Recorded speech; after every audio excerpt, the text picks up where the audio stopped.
Hola, bienvenidos a su canal de YouTube Español en Casa. Vamos a iniciar una nueva sesión de videos en los cuales vamos a estar analizando algunos cuentos de los escritores más importantes que hemos reseñado en este canal. Ya les había comentado que tenía esta idea de comenzar a leer algunos cuentos, así que vamos a tener hoy un cuento de Horacio Quiroga, luego vamos a tener un cuento de Emilia Pardo Bazán, Las Medias Rojas, y así vamos a ir desarrollando una serie de cuentos para que lo podamos leer, hagamos la lectura crítica, identifiquemos las figuras retóricas o de pensamiento, que normalmente es una asignación muy común dentro de los módulos de lengua y literatura, también para toda la gente que está tomando maestría, posgrados en literatura española principalmente, les va a ser muy útil. Y lo importante es que siempre se sigue el mismo proceso. Se tiene que hacer la lectura del cuento, una lectura interpretativa, hablar un poco de los personajes, ir identificando las figuras retóricas o de pensamiento y evidentemente hacer un análisis del contenido. Así que bueno, suscríbanse, regálenme un like y compartan el link de este video en todas sus redes sociales, porque ojalá que podamos terminar el año con 40.000 suscriptores. Esa es la meta para este año y eso no lo puedo lograr sin su apoyo. Recuerden que la suscripción es gratuita.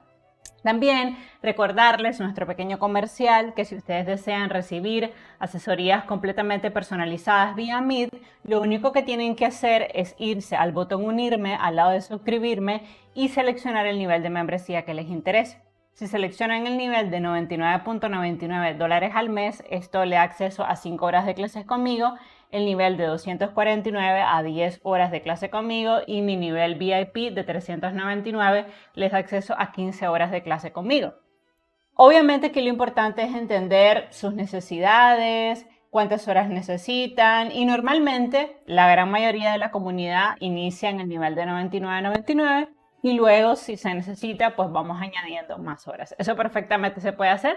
Así que recuerden que pueden contratar mis servicios como tutora completamente personalizada. También recordarles que si ustedes desean enviar donativos a este canal, lo pueden hacer a través igual del botón unirme al lado de suscribirme.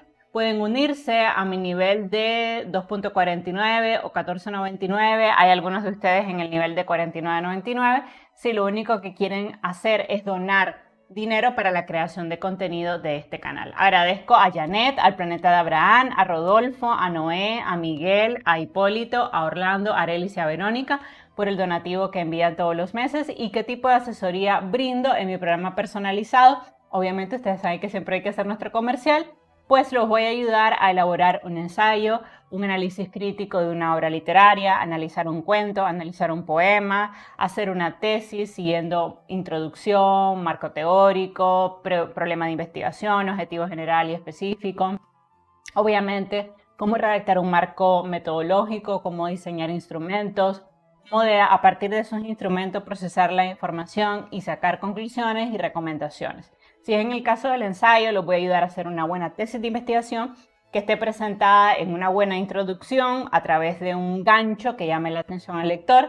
Luego esa tesis la vamos a soportar con argumentos y luego vamos obviamente a hacer nuestro desarrollo donde pongamos citas directas, indirectas y luego nuestra conclusión y nuestra lista de referencias siguiendo normativa APA, séptima edición o MLA, en dependencia de la normativa que utilice su universidad.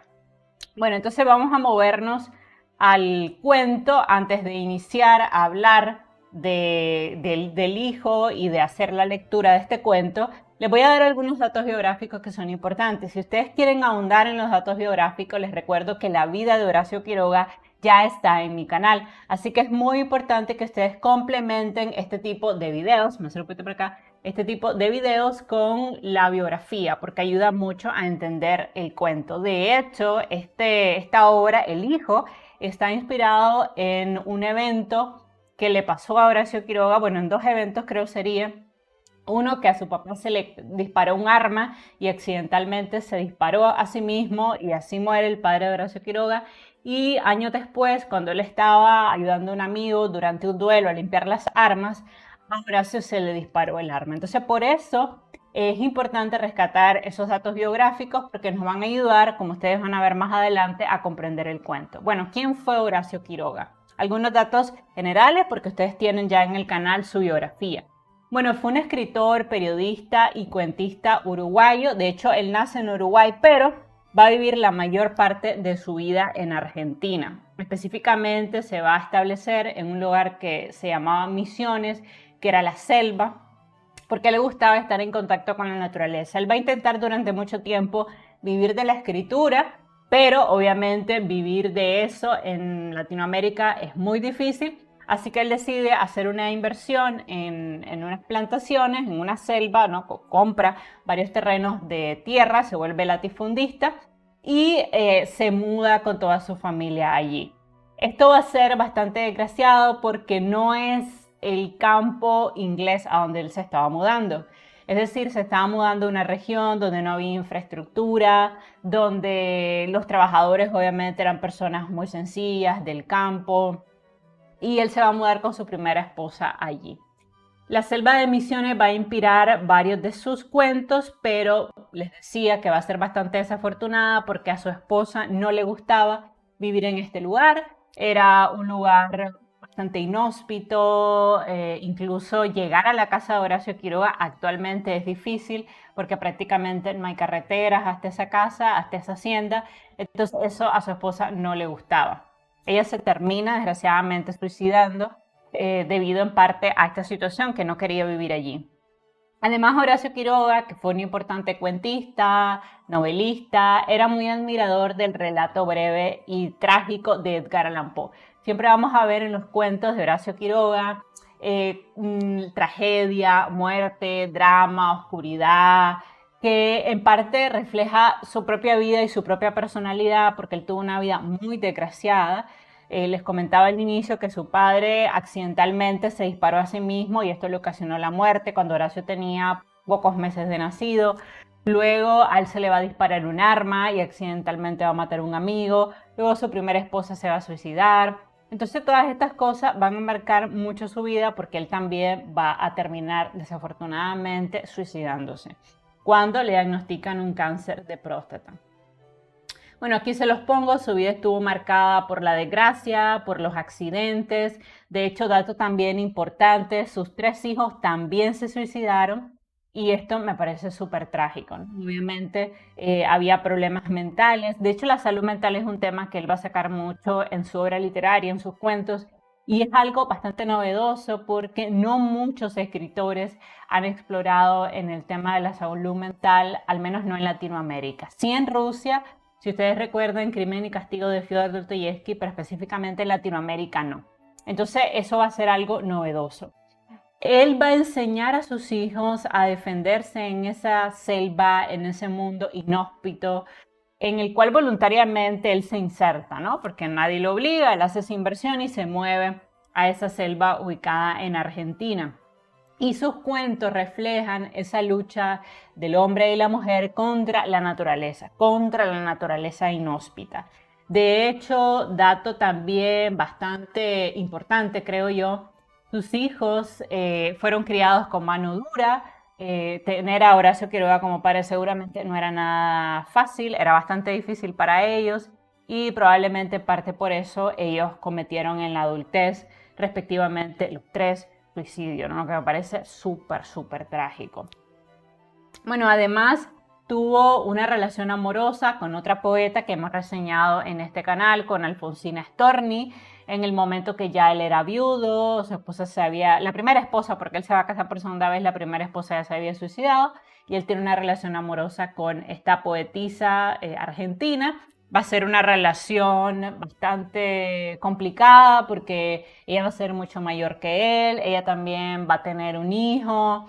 Y en parte de eso que al principio los va a unir, el hecho de ser padre soltero, al final también va a ser un problema porque Horacio tenía una vida bastante desordenada económicamente, después que se suicida su primera esposa, él no estaba muy bien, entonces obviamente ella estaba más enfocada en su hijo, él seguramente en sus hijos, y eso al final también los termina separando. ¿Cuáles son las temáticas que vemos en los cuentos de Horacio Quiroga? Que es uno de los cuentistas más importantes que tenemos en Latinoamérica. Yo diría incluso superior, esta es una opinión muy personal, a Gabriel García Márquez e incluso al mismo Vargas Llosa. que se han destacado más en la novela, a diferencia de lo que ocurre con Quiroga, que sus novelas no son tan buenas, y fue en el relato corto que él obtuvo gran fama y prestigio, reconocimiento, y realmente es ahí donde yo creo que él tenía mayor habilidad, el relato breve. Bueno, las temáticas de sus cuentos son la muerte, la tragedia, lo macabro, la salud mental. De hecho, en la vida de Horacio Quiroga nosotros hicimos la lectura de La gallina degollada, ¿no? Que precisamente refleja unos padres que tuvieron hijos con enfermedades mentales, y ese cuento tiene un final trágico, ultra trágico, porque ellos van a tener una hija que van a ser sana y los hermanos la van a asesinar. Entonces, les doy este dato para que ustedes se den cuenta de que realmente este hombre escribía de manera muy macabra, muy trágica. O sea que si ustedes están deprimidos, no les recomiendo que lean estos cuentos. Muy el estilo de Edgar Allan Poe. Ahora, si hay una distinción que voy a hacer. Él tiene otros cuentos que se llama Cuentos de la Selva, que esos son cuentos para niños que él escribió para sus hijos. Entonces es importante distinguir los cuentos que fueron creados para niños, porque al final es para entretener, cuentos breves, con alguna moraleja, que son unas especies de fábulas, y lo que es el verdadero cuento macabro de Horacio Quiroga, que es donde realmente creo que está su genialidad estilística y literaria. Bueno, otra cosa importante es que su obra está enmarcada en la corriente del naturalismo, que es un movimiento literario que fue muy influenciado por las ciencias naturales y sociales, que buscaba mostrar la realidad y la vida cotidiana de manera objetiva y detallada, enfocándose sobre todo en la tragedia y el sufrimiento. En la corriente del naturalista también está enmarcada otra escritora que reseñamos en este canal, que es Emilia Pardo Bazán. Vamos a tener de ella Las Medias Rojas, vamos a tener también cuentos de Tomás Rivera y No se lo tragó la tierra. Entonces vamos a estar teniendo varios cuentos. Entonces, bueno, les menciono esto para que ustedes sepan un poquito del movimiento que apadrina a este cuento y al estilo Horacio Quiroga. Y eran cuentos, porque de eso se trataba el naturalismo, que buscaba mostrar la realidad, la vida cotidiana, de forma objetiva y detallada, enfocándose en la tragedia y en el sufrimiento de la humanidad. Entonces son todos cuentos trágicos. Normalmente en su literatura hay narradores omniscientes en tercera persona, o sea, un narrador que cuenta la historia desde fuera de los hechos, que es el tipo de narrador más común, ustedes lo saben. Normalmente no hay narrador testigo ni narrador protagonista. Hay una presentación objetiva de los hechos, hay descripción detallada de los hechos, en muchos casos incluso detalla enfermedades, las explican un poco, porque la corriente naturalista lo que hacía era retratar la realidad en toda su crudeza, y también desde las ciencias sociales. Hay una descripción muy detallada de los eventos, hay presencia también de los presagios, ese sentido de que algo malo va a pasar, que eso también lo vamos a ir analizando a través del cuento. Esto se conoce en literatura como una prefiguración, como una antelación a la tragedia. Hay también normalmente en sus cuentos regionalismos, uso del lenguaje popular y coloquial. Por ejemplo, en este cuento en particular hay algunas palabras como chiquito, yacuturo, surucuá, que son palabras muy propias de la selva misionera. Además, el texto hace revivir y sentir lo expuesto por el autor. Vemos la existencia de elipsis, exclamaciones, y sentimos la angustia del padre que va a vivir una gran tragedia, ¿no? Que bueno, ya spoiler alert, obviamente, porque no se puede leer un cuento sin analizar su final. El final va a ser la muerte del hijo, la muerte trágica, pero él se va a resistir a esa muerte, ¿no? Y va a tratar de proteger su mente contra esta tragedia. Bueno, ¿cuáles son los temas que vemos específicamente en este cuento, El hijo? Bueno, el tiempo y el espacio, específicamente el individuo y su entorno hostil, la naturaleza y el ambiente, la relación entre el tiempo y el espacio.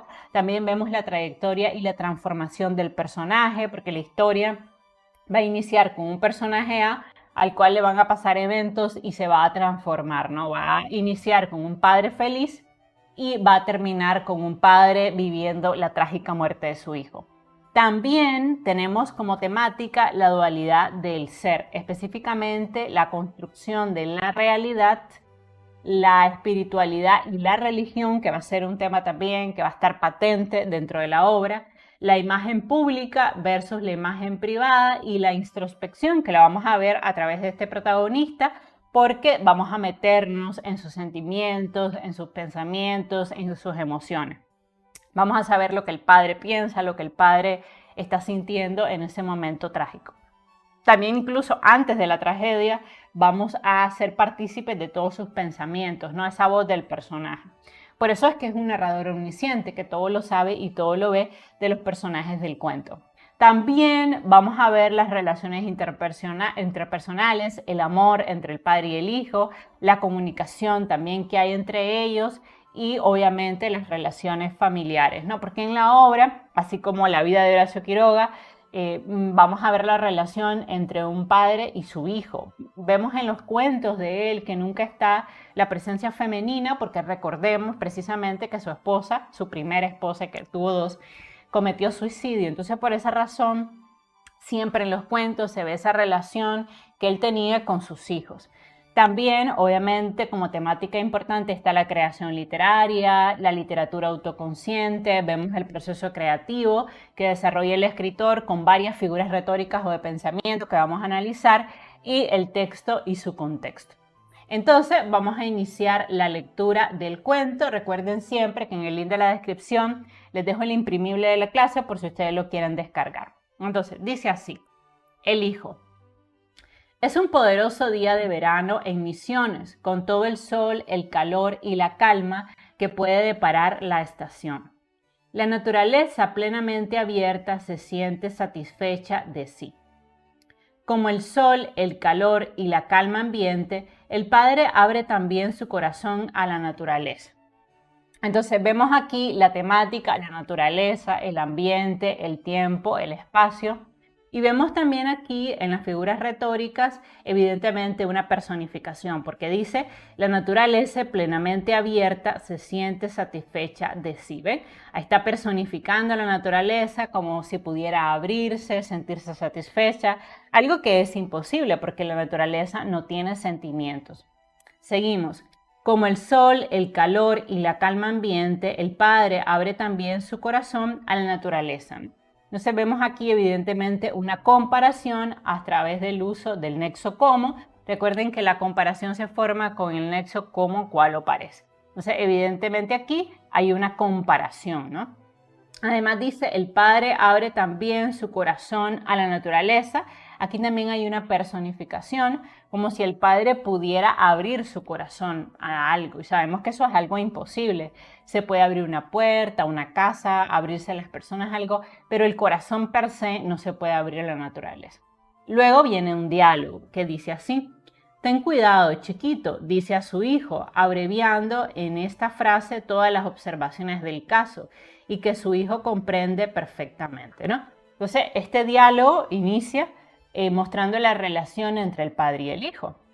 El padre se ve aprensivo, preocupado, ese es el tono que vemos a lo largo de todo el poema, que ya presagia una desgracia. Entonces le contesta el hijo: Sí, papá, responde la criatura mientras coge la escopeta y carga de cartuchos los bolsillos de su camisa, que cierra con cuidado, ¿no? Aquí vemos también ya una palabra muy importante, una escopeta, que nos da información de que esta gente seguramente, como es, ¿no?, vive en la selva, tiene que cazar para comer y que este niño está acostumbrado al uso de las armas de fuego, lo cual ya es una prefiguración de que con esta arma obviamente va a pasar algo malo. Vuelve a la hora de almorzar, le dice el padre. Sí, papá, repite el chico. Equilibra la escopeta en la mano, sonríe a su padre, lo besa en la cabeza y parte. Su padre lo sigue un rato con los ojos y vuelve a su quehacer de ese día, feliz con la alegría de su pequeño. ¿No? Aquí también tenemos como tema las relaciones familiares. Vean ustedes que hay una relación buena entre el padre y el hijo. El padre está preocupado, un poco aprensivo. El hijo le contesta al padre, o sea que hay buenas relaciones familiares. Tenemos, les decía, la escopeta que simboliza el peligro, la tragedia de algo que va a pasar. También vemos algunos epítetos. Recuerden que los epítetos es cuando nosotros le añadimos un adjetivo al sustantivo. Entonces vemos también aquí algunos epítetos y hay un narrador omnisciente en tercera persona que nos va contando la historia, ¿no? Sigo con la lectura. Dice, sabe que su hijo es educado desde su más tierna infancia en el hábito y la precaución del peligro. Puede manejar un fusil y cazar, no importa qué. Aunque es muy alto para su edad, no tiene sino 13 años y parecía tener menos, a juzgar por la pureza de sus ojos azules frescos, aún de sorpresa infantil. Vean ustedes aquí el uso de varios epítetos cuando dice tierna infancia, o sea, cómo es la infancia, es tierna, cómo son los ojos, son azules, cómo es esa sorpresa, es infantil. Vean ustedes que a través del uso del epíteto, él también nos está dando calificativos a los sustantivos que está utilizando dentro del cuento. Varios epítetos ahí seguidos. No necesita el padre levantar los ojos de su quehacer para seguir con la mente la marcha de su hijo. Ha cruzado la picada roja, ahí tenemos otro epíteto, como es esa picada roja, y se encamina rectamente al monte a través del abra del espartillo. Para cazar en el monte, caza de pelos, se requiere más paciencia de la que su cachorro puede rendir, ¿no? Vean ustedes aquí el uso de la palabra cachorro, que es una metáfora pues que compara a su hijo con un cachorrito, ¿no? Porque él mismo es como el macho alfa y ha tenido cachorritos. Entonces, obviamente, esa metáfora que compara a su hijo con un cachorro y que nos da la idea de que es un niño todavía pequeño. Después de atravesar esa isla de montes, su hijo costeará la linde de cactus hasta el bañado, en procura de palomas, tucanes o tal cual, casal de garzas. Aquí vemos otro símil a través del nexo cual, como las que su amigo Juan, nuevamente aquí otro símil, ha descubierto días anteriores.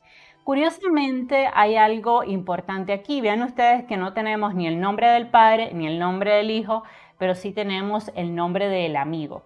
¿Por qué Horacio Quiroga hace esto? O sea, ¿por qué no identifica a los personajes principales de su historia? Porque lo que quiere es que cualquier persona que lee este cuento se siente identificada con estos personajes, y al no darnos el nombre nos podemos identificar. Cualquier padre puede identificarse con la historia o cualquier hijo. O sea, por eso es que esto es una técnica literaria que lo que hace precisamente es no dar el nombre de los personajes, pero sí nos da el nombre de personajes secundarios no importantes, como aquí el amigo Juan, ¿no? Solo ahora el padre esboza una sonrisa al recuerdo de la pasión cinegética de las dos criaturas. Cazan solo a veces un yacuturo, un surucuá. Vean ustedes aquí, obviamente, pues animales que son propios de la selva, menos aún, y regresan triunfales.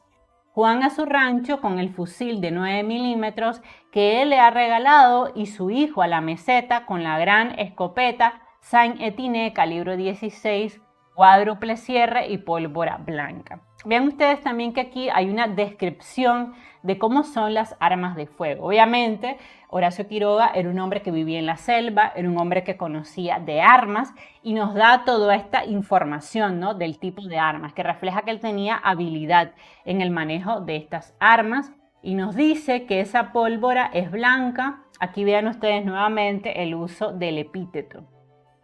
Pero también aquí hay una prefiguración del peligro. Nos sentimos que hay una preocupación del padre por su hijo, porque obviamente este uso de armas de fuego va a tener un desenlace fatal, como vamos a ver más adelante. Y vean ustedes que sigue contando el padre. Él fue lo mismo. A los 13 años hubiera dado la vida por poseer una escopeta. Esta frase es importante. A los 13 años hubiera dado la vida por tener una escopeta, porque ya es una antelación de que tener una escopeta le va a costar la vida a su hijo. Esto se conoce en literatura como prefiguración, es decir, es adelantar el destino final que vamos a ver dentro del cuento. Su hijo de aquella edad la posee ahora y el padre sonríe, ¿no? Entonces también en esta frase, a los 13 años hubiera dado la vida por poseer una escopeta, tenemos una hipérbole, un lenguaje hiperbólico, exagerado. ¿Realmente el padre hubiera dado la vida por tener la escopeta? Bueno, seguramente no, ¿no? Hay una exageración aquí del efecto que puede tener en un niño tener la escopeta. No es fácil, sin embargo, para un padre viudo, vean ustedes nuevamente el uso del epíteto que nos da la información de que este padre está ejerciendo su paternidad en solitario, su mujer ha muerto, su esposa ha muerto, lo mismo que le pasó en realidad en vida a Horacio Quiroga, sin otra fe ni esperanza que la vida de su hijo, educarlo como lo ha hecho él, libre en su corto radio de acción, seguro de sus pequeños pies y manos desde que tenía 4 años, consciente de la inmensidad de ciertos peligros y de la escasez de sus propias fuerzas, ¿no? Aquí vemos algunas figuras literarias, por ejemplo, donde él dice aquí la escasez de sus propias fuerzas. Bueno, obviamente que son sus fuerzas. No puedes criar con las fuerzas de otra persona. Esto se conoce como pleonasmo, ¿no? Que el pleonasmo es dar una información que se sobreentiende dentro de la lectura. Como cuando digo, lo escribí con mis propias manos, la besé con mi propia boca, o sea, eso se conoce como pleonasmo. También hay otras figuras literarias aquí, dice, no es fácil, sin embargo, para un padre viudo, sin otra fe ni esperanza, que la vida de su hijo, educarlo como lo ha hecho él, libre en su corto radio de acción, seguro de sus pequeños pies, aquí tenemos en pequeños pies otro epíteto, y desde que tenía 4 años consciente de la inmensidad de ciertos peligros. ¿Será que esos peligros son inmensos? Seguramente no, hay una exageración, un lenguaje hiperbólico, que también nos refleja que ellos viven en un ambiente hostil, en una selva donde hay animales salvajes, donde hay que cultivar la tierra. Ustedes saben que la vida en el campo es una vida dura, físicamente hablando. Entonces, seguramente no sea una inmensidad de peligros, hay una hipérbole construida aquí muy bien, inmensidad de peligros, pero comprendemos que hay una exageración, obviamente, por parte del escritor. Ese padre ha debido luchar fuertemente contra lo que él considera su egoísmo. Vean ustedes aquí nuevamente una personificación, porque dice, ese padre ha debido luchar contra su egoísmo. No se puede en realidad luchar contra el egoísmo, ¿no? Esto es un lenguaje figurado, le decimos, que encarna seguramente que él como padre ha tenido que hacer mucho sacrificio para dedicarse a criar a su hijo, pero cuando dice ha debido luchar fuertemente contra lo que él considera su egoísmo, vean ustedes que él está atribuyendo cualidades humanas a otra cosa, al egoísmo, como si se pudiera luchar realmente contra el egoísmo. Es como cuando decimos luchar contra ese amor. No, en realidad que hay una personificación porque se puede luchar contra otras personas físicamente, pero no se puede luchar contra el egoísmo. Nuevamente es que esto es un lenguaje figurado, en eso consiste la creación de la figura, o sea, atribuirle cualidades humanas al sentimiento, entonces luchar contra el egoísmo. Tan fácilmente una criatura calcula mal, sienta un pie en el vacío y se pierde un hijo. Vean ustedes aquí nuevamente cuando él dice y se pierde un hijo, que esto también es una prefiguración que ya nos está diciendo en el cuento con mucha antelación que este niño va a morir, que él lo va a perder. No sabemos cómo, seguramente la escopeta, bueno, obviamente yo ya me leí el cuento, la escopeta va a tener una participación allí, ¿no? El peligro subsiste siempre para el hombre en cualquier edad. Vean ustedes aquí, el peligro subsiste siempre para el hombre en cualquier edad, ¿no? Nuevamente vemos que nos está adelantando que algo malo va a pasar, pero su amenaza amengua si desde pequeño se acostumbra a no contar sino con sus propias fuerzas. Nuevamente es aquí el pleonasmo, ¿no? Propias fuerzas. Aquí a la par siempre les dejo todas las figuras retóricas o de pensamiento. De este modo ha educado el padre a su hijo.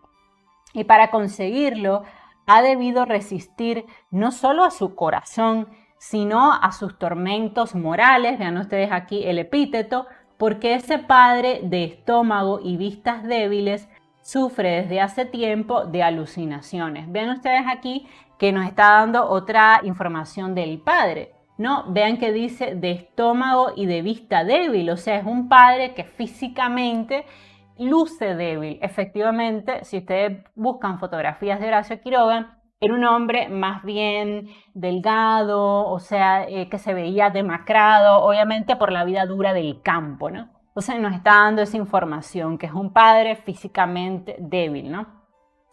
Y además nos da otra información importante. Dice que sufre de alucinaciones. Esta palabra va a ser clave a lo largo de la narración porque a través de la alucinación el padre va a tratar de escapar de la tragedia. Ha visto concretados en dolorosísima ilusión, vean ustedes el uso de la figura retórica, del epíteto nuevamente, recuerdos de una infancia que no debía surgir más de la nada en que se recluyó. La imagen de su propio hijo no ha escapado a este tormento. Lo ha visto una vez rodar envuelto en sangre cuando el chico percutía en la morsa del taller una bala de Parabellum, siendo así que lo que hacía era limar la hebilla de su cinturón de caza. Vean ustedes que aquí nos está dando otra información importante, que el padre ya ha visto en su alucinación la muerte de su hijo, ¿no? Evidentemente él ya lo ha visto, es algo que le ha preocupado porque él sabe que la selva es hostil, que su hijo anda cazando, que hay animales salvajes, que anda armado y probablemente ya él intuye que al hijo le va a pasar algo malo, ¿no? También aquí tenemos en hebilla de su cinturón de caza información, ¿no? De que este niño es un niño que está acostumbrado a la vida dura, ¿no? A cazar animales. Horrible caso, ¿no? Aquí tenemos otro epíteto. Pero hoy, con el ardiente y vital día de verano, vean ustedes nuevamente un epíteto, porque nos dice la característica del día, es ardiente, es vital, o sea, pareciera un día hermoso donde nada malo va a pasar, cuyo amor a su hijo parece haber heredado. El padre se siente feliz, tranquilo y seguro de su porvenir. Y ahora viene una parte importante. En ese instante, no muy lejos, suena un estampido, ¿no? O sea, suena un ruido. Hay la imagen auditiva de un disparo. Recuerden que la imagen es la figura retórica en la cual el escritor apela a los sentidos del lector. Pueden haber imágenes visuales.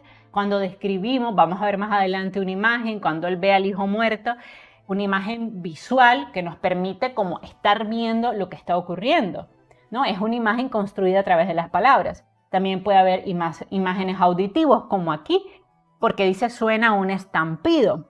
También puede haber imágenes táctiles, ¿no? O puede haber imágenes olfativas. Entonces, en este caso, como él está apelando al sentido de la escucha, hay una imagen auditiva, ¿no? La imagen auditiva de un disparo. La scène est innée, piensa el padre al reconocer la detonación. 2 palomas de menos en el monte. O sea, él piensa que con ese disparo el niño ha cazado 2 palomas. Sin prestar más atención al nimio acontecimiento. Vean ustedes que aquí hay otra figura retórica importante. El nimio acontecimiento. No, hay una ironía. La ironía es cuando nosotros un poco que bromeamos, porque que se escuche un disparo en la selva, en un niño de 13 años que anda con un arma, no debería ser algo nimio, no debería ser, porque nimio es pequeño, está diciendo, sin prestar más atención al pequeño acontecimiento, el hombre se abstrae de nuevo en su tarea. Pero no es un pequeño acontecimiento, el niño anda cazando, anda armado, hay animales salvajes. Entonces aquí está el uso de la figura retórica conocida como ironía. El sol ya muy alto continúa ascendiendo. A donde quiera que se mire, piedras, tierra, árboles. El aire enrarecido como un horno vibra con el calor. Vean ustedes aquí el uso del símil, ¿no? Porque dice el aire está tan caliente que es como un horno. Y además, vean ustedes que le atribuye cualidades humanas al aire como si pudiera vibrar, ¿no? Con el calor. Y en realidad, pues lo que puede vibrar es un reloj, el aire no vibra porque el aire obviamente es algo que está en el ambiente. Entonces, pero nos transmite ese sentido de que está muy caliente. Un profundo zumbido, vean ustedes otro epíteto aquí, que llena el ser entero e impregna el ámbito hasta donde la vista alcanza, concentra a esa hora toda la vida tropical, ¿no? Vean ustedes aquí en vida tropical tenemos otro epíteto. El padre echa una ojeada a su muñeca, las 12. ¿Qué quiere decir esto? Que está mirando su reloj, pero vean ustedes que no lo dice, dice muñeca, pero todos entendemos que cuando uno mira la muñeca está mirando el reloj. Esto es una sinécdoque. Es la sustitución del término real por el imaginario. Debería haber dicho el padre le echa una ojeada al reloj, las 12. Pero miren ustedes que a través de la sinécdoque, él hace la sustitución del reloj por muñeca y levanta los ojos al monte. Su hijo debía estar ya de vuelta. En la mutua confianza, aquí tenemos otro epíteto, que depositan el uno en el otro, el padre de sienes plateadas y la criatura de 13 años no se engañan jamás. Ven ustedes también aquí otra construcción donde dice el padre de sienes plateadas. Aquí tenemos una metáfora de que en realidad él tiene el cabello blanco, o sea, ya es una persona mayor. Luego nos dice que el niño tiene 13 años, no se engañan jamás. Obviamente aquí hay un lenguaje hiperbólico. ¿Será que el padre nunca ha engañado al hijo, el hijo nunca al padre? Bueno, seguramente alguna mentirita pequeña se habrán dicho. Pero está llevando al extremo esa relación de confianza que también nos refleja que el padre y el hijo no se engañan. Y por tanto, esto atisba que algo malo va a pasar, porque el niño le ha dicho que va a volver a determinada hora y no lo ha hecho. Cuando su hijo responde, sí papá, hará lo que dice, dijo que volvería antes de las 12 y el padre ha sonreído al verlo partir y no ha vuelto. Esta frase corta se conoce como pausa dramática. Es un estilo narrativo que hace una pausa en la lectura para reflejar que algo malo va a pasar, para llamar nuestra atención y no ha vuelto. Vean que es una oración corta, indica una pausa dramática en la historia y que va a cambiar el tono de la narración. También hay una yuxtaposición, ¿no?, entre la figura del padre adulto y el hijo joven. El padre ya es una persona mayor porque está canoso. Aquí al lado le tengo aquí la figura, yuxtaposición entre el padre adulto y el hijo joven. Seguimos. El hombre torna a su quehacer esforzándose en concentrar la atención en su tarea. Es tan fácil perder la noción de la hora dentro del monte y sentarse un rato en el suelo mientras se descansa inmóvil. Vean ustedes que aquí hay una reduplicación, así se llama la figura retórica. Si ustedes quieren analizar todas las figuras retóricas con ejemplos y todo, les recuerdo que en mi canal yo tengo 10 videos explicando las figuras retóricas. Primero un video con 5, luego con 5 más, luego con 5 más y tengo un en vivo con aproximadamente creo que 30 figuras retóricas. Entonces, solo las estoy explicando rápidamente, pero si ustedes quieren ahondar en el tema de las figuras, pueden ir a mi canal. Entonces, vean la repetición de la palabra fácil, fácil. Esto se conoce como reduplicación en literatura. Es la repetición de la misma palabra para darle mayor énfasis, ¿no? Es tan fácil perder la noción de la hora dentro del monte y sentarse un rato en el suelo mientras se descansa inmóvil. Vean ustedes aquí que hay cierta ironía, como diciendo, o sea, ¿cómo mi hija habrá perdido el sentido del tiempo? Y vean ustedes que el epíteto que usa es un epíteto importante porque dice descansa inmóvil. Este inmóvil está haciendo alusión a que el hijo ya está muerto, ¿no? Porque descansa inmóvil, es una alusión, ¿cómo descansan los muertos? Inmóvil, ¿no? Entonces ya nuevamente tenemos otra prefiguración aquí de la muerte trágica del hijo de este hombre. No sabemos cómo, pero ya intuimos que algo malo ha sucedido. Seguimos. El tiempo ha pasado. Son las 12:30. El padre sale de su taller y al apoyar la mano en el banco de mecánica, sube del fondo de su memoria el estallido de una bala de Parabellum, ¿no? Recuerda ese estallido que lo mencionó antes. E instantáneamente, por primera vez en las 3 transcurridas, piensa que tras el estampido de la Saint-Etienne no ha ido nada más. No ha ido rodar el pedregullo bajo un paso conocido. Su hijo no ha vuelto y la naturaleza se halla detenida a la vera del bosque esperándolo. Vean ustedes aquí que tenemos una personificación, dice la naturaleza se halla detenida esperándolo. En realidad la naturaleza no puede esperar a nadie porque quienes nos esperan son las personas. Entonces vemos aquí el uso bien logrado de la personificación. Luego viene una exclamación. ¡Oh! No son suficientes un carácter templado y una ciega confianza en la educación de un hijo para ahuyentar el espectro de la fatalidad. que un padre de vista enferma ve alzarse de la línea del monte. Vean ustedes aquí, en carácter templado tenemos otro epíteto, en ciega confianza tenemos otro epíteto, ¿no? O sea, vean ustedes aquí el buen uso de los epítetos que hace el escritor.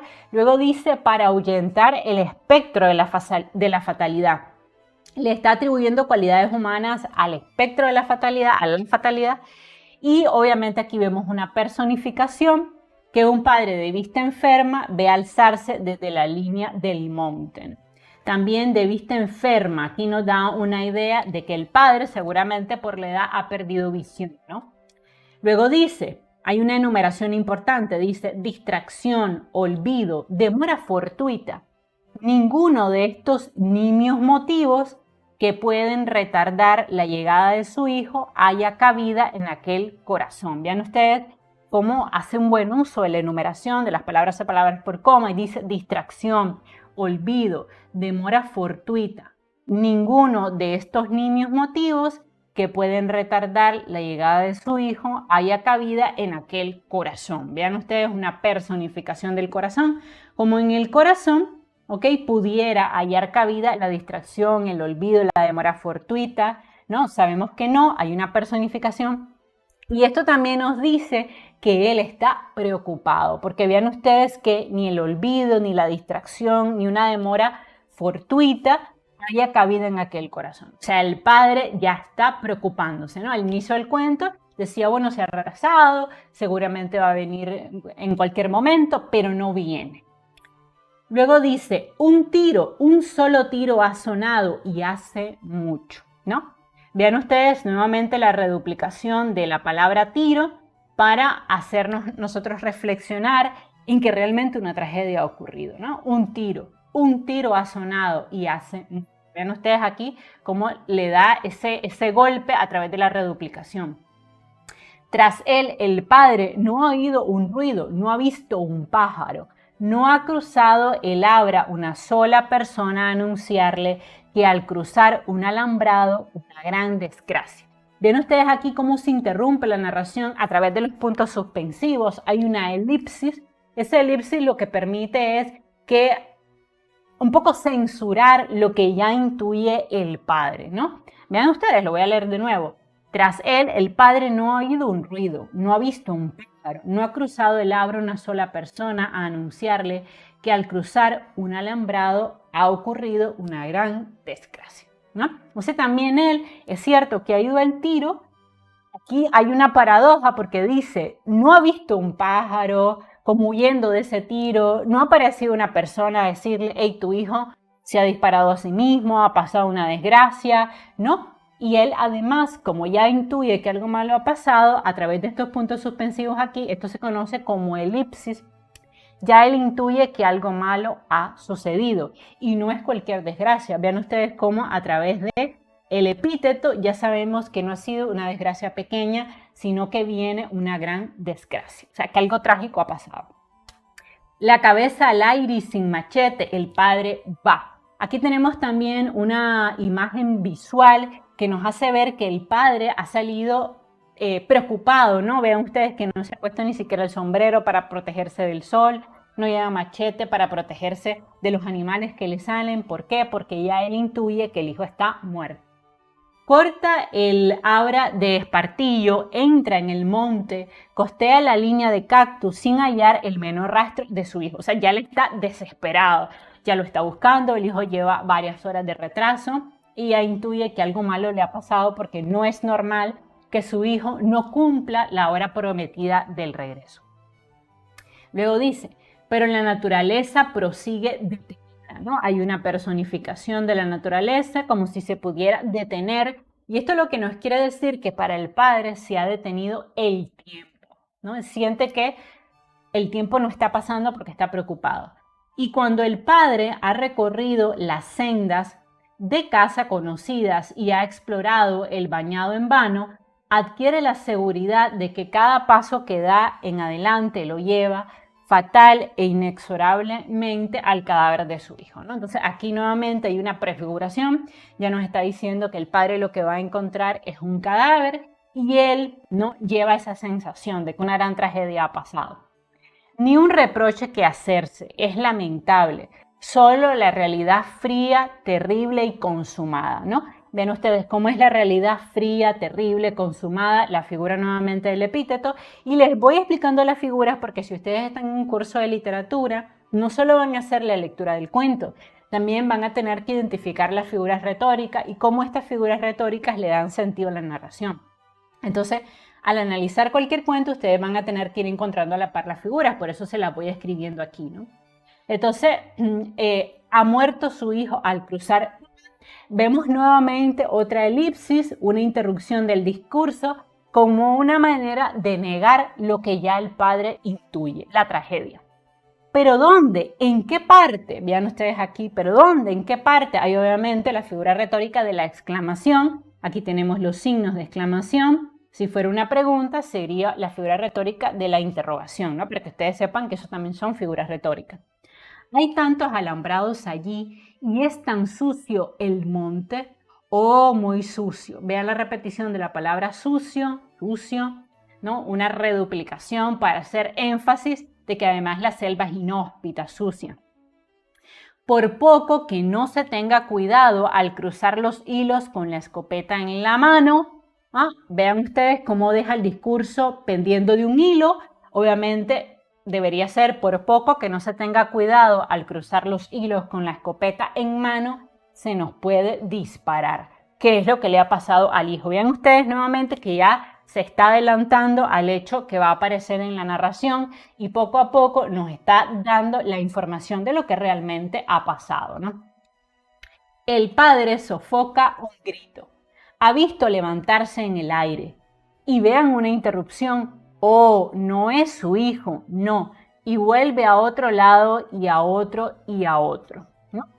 Qué interesante esto. Dice, el padre sofoca un grito. Ha visto levantarse en el aire. Vean cómo interrumpe aquí nuevamente el discurso y vean ustedes la negación.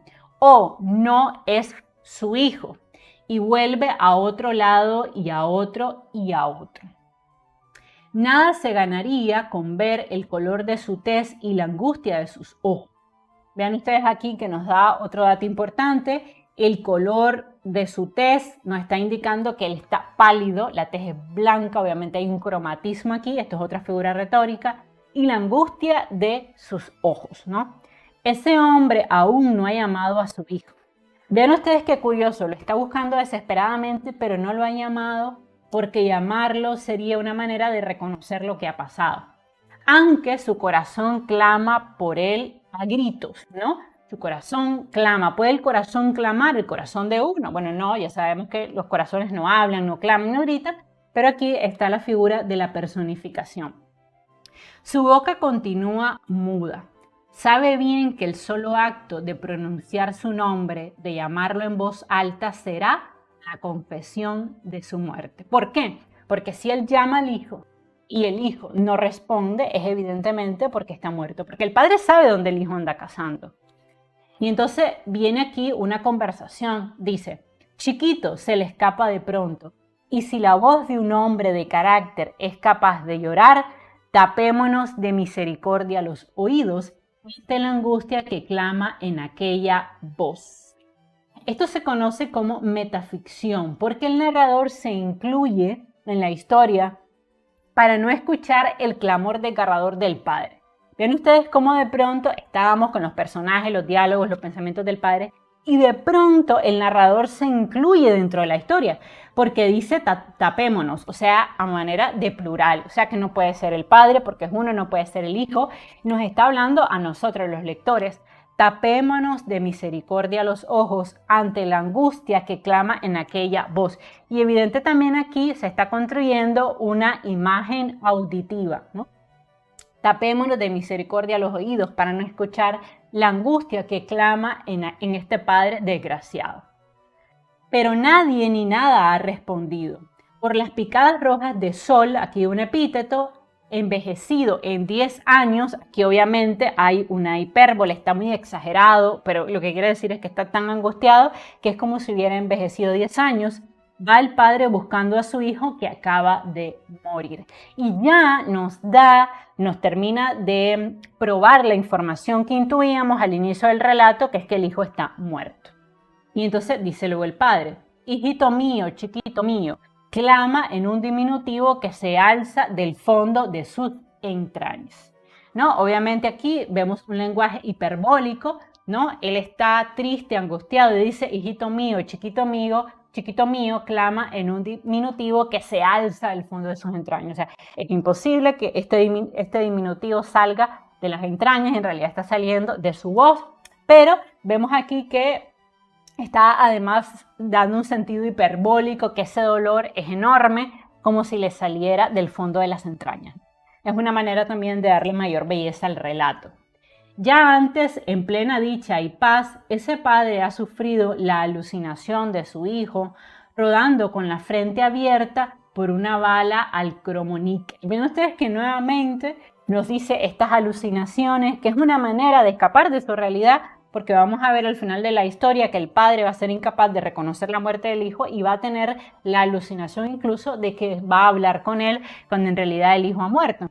Y ven ustedes que este padre ya se adelantaba al hecho, ya había alucinado que su hijo había muerto, ¿no? Aquí lo dice claramente, ya ha sufrido la alucinación de su hijo rodando con la frente abierta por una bala. Ahora, en cada rincón sombrío del bosque, aquí hay un epíteto, rincón sombrío del bosque, ve destellos de alambre y al pie de un poste con la escopeta descargada al lado ve azul. Entonces, ya aquí vean ustedes una imagen muy cruda, ¿ok? De lo que el padre ha visto. Vean, o que él va viendo, ¿no? En cada rincón del bosque ve destellos del alambre, como brillos del alambre, y al pie de un poste con la escopeta descargada al lado ve azul. Y obviamente hay una interrupción de la narración. Esta es otra figura literaria que se conoce como elipsis, ¿no? Esos puntos suspensivos se llaman elipsis, que es para no reconocer que ha visto a su hijo muerto. Y entonces vean ustedes cómo cambia la narración. De pronto el padre habla: chiquito, mi hijo, ¿no?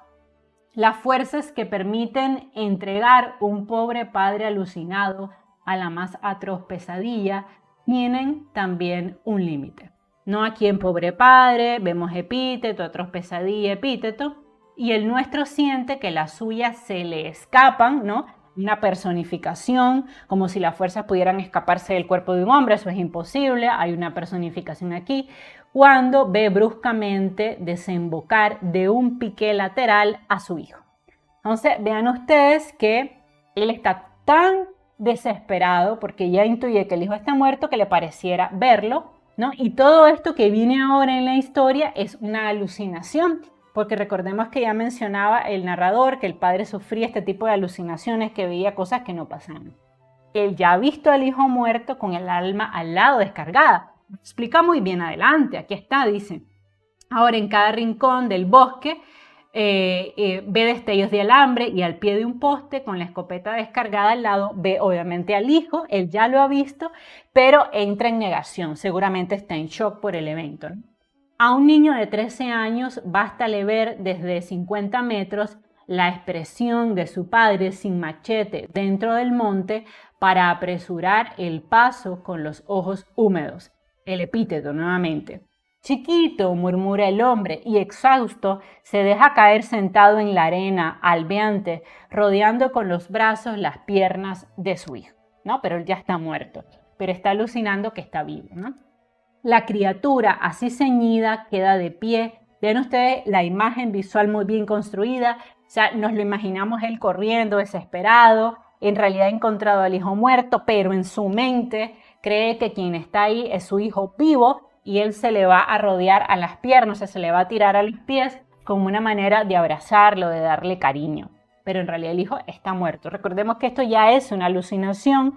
Lo real es lo que ha pasado arriba, que ha encontrado que el hijo se ha disparado con el arma accidentalmente, se ha enredado en los alambres y ha muerto. La criatura así ceñida queda de pie y como comprende el dolor de su padre, le acaricia despacio la cabeza y le dice: pobre papá. Vean ustedes aquí el epíteto, ¿no? Y que es trágico, trágico, trágico, porque en realidad el padre no puede reconocer que el hijo está muerto. En fin, el tiempo ha pasado. Ya van a ser las 3. Juntos ahora, padre e hijo emprenden el regreso a la casa. Y todo esto que vamos a narrar ahora no es real. Es una alucinación del personaje para escapar de la verdad. Juntos ahora, padre e hijo emprenden el regreso a la casa. Y hay una conversación que va a ser muy importante. Dice el padre: ¿cómo no te fijaste en el sol para saber la hora?, murmura aún el primero. Me fijé, papá, pero cuando iba a volver vi las garzas de Juan y las seguí. Lo que me has hecho pasar, chiquito, ¿no? Hay aquí un lenguaje hiperbólico, no le dice, lo que me has hecho pasar, ¿no? Dándole énfasis aquí a la gran ansiedad que ha vivido el padre, que vemos que realmente era una ansiedad que tenía el sentido, aunque él lo está negando.